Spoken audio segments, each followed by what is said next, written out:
እንግዲህ ደስ የሚል ቀን ነው። በጣም ደስ ይላል። እንኳን ደህና መጣ። አሜዚንግ አሜዚንግ አሜዚንግ።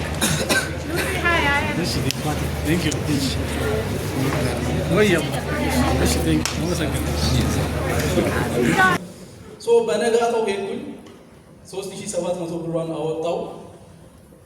የመጀመሪያ ያደረኩት ነገር እንግዲህ ቪዲዮ ለመስራት እንደሚታወቀው ከወገብ በላይ ቲሸርት ነው ያስፈልጋቸዋል። እና እዚህ ባንቱ የምስራች ፊት ለፊት አሪፍ ቦንዳ ቤት አለች። እሷ በጣም ብዙ ቲሸርት ገዛው ወጣቷል። መጀመሪያ ከላይ መቀያየር ስላለብኝ ማለት ነው። እና ከዛ በኋላ እንግዲህ እናቴ አለች እዚህ ያለች እናቴ እና መጀመሪያ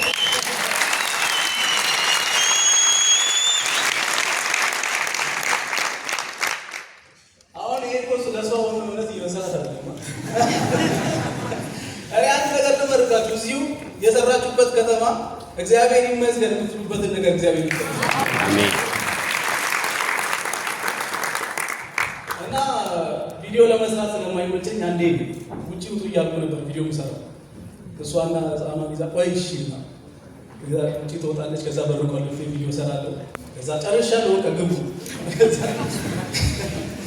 እንደዛ ነበርና ያቺ 3700 ብር ከቲሸርት ቀጥሎ ያለው ተደርጎ 1000 ብር ቤት ተከራየሁኝ።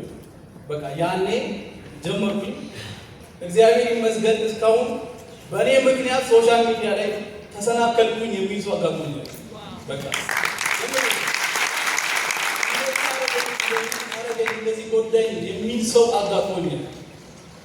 ሁለተኛው ነገር ደግሞ ምንድነው የራሴን እንግዲህ ሜዲሲን ተማሪ በሆንኩበት ጊዜ ኮሮና ገብቶ ነው ያሁን ነግራችሁታል። እና በኮሮና ሰዓት መጥቼ ያደረኩትን ነገር ነው እየነገርኳችሁ ያለው። ከዛ በኋላ ወደ ግቢ ስመለስ እንግዲህ ለውጥ ተፈጠረ ማለት ነው።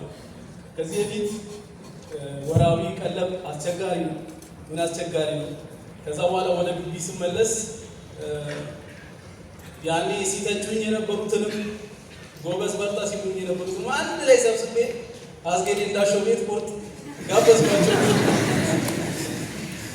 እና አልተቀየምኳቸው፣ አልገባቸውም። እነሱ ዶርም አሳያቸዋለሁ፣ ትንሽ ስኔድ አሳያቸዋለሁ። ዶርም ቪዲዮ ለመስራት ስለማይመች የሁሉንም አልጋ አንጥፌ ምናምን ነበር የምሰራው ቆሻሻ እንዳይታይ ማለት ነው።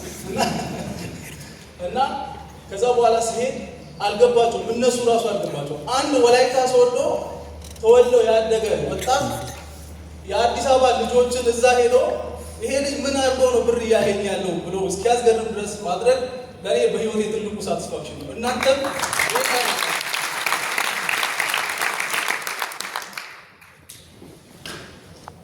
ስለዚህ የማወራው አሁን እዚህ ጋር የምናወራቸው ነገሮች እኔ በህይወቴ የተጠቀምኩባቸው እኔ ብቻ አይደለም ጓደኞቼ የሚሰሯቸው ስራዎች እድሜ ገደብ የሌላቸው ማንኛውም ሰው ሊሰራቸው የሚችሉ አይነት ስራዎች ያን ያክል የተጋነነ ስኪል የማይጠይቁ በሁሉም ሰው ዘንድ ሊሰሩ የሚችሉ ነገር ግን ሪል የሆነ ቼንጅ ማምጣት የሚችሉ ሪል የሆነ ለውጥ ማምጣት የሚችሉ ስራዎች ነው ማለት ነው የምናወራው።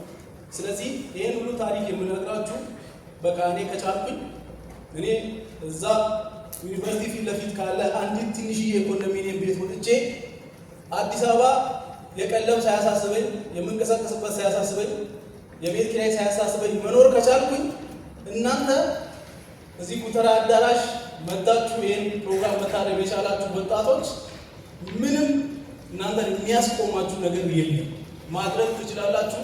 እዚህ ያላችሁ ወጣቶች ከኔ የተሻለ ብቃት እንዳላችሁ አውቃለሁ። ምን እንደያዛችሁ እንዳትሰሩ ያረጋችሁ ነገር ምን እንደሆነ ልክ ልካችሁ ስነግራችሁ አሁን ያን ነገር ትታችሁ መስራት ትጀምራላችሁ። ስለዚህ ሬዲ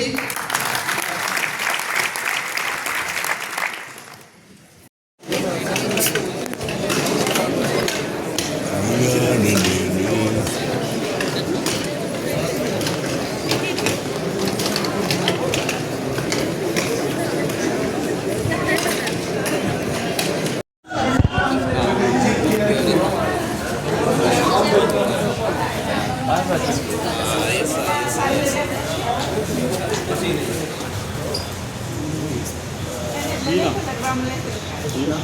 Actually,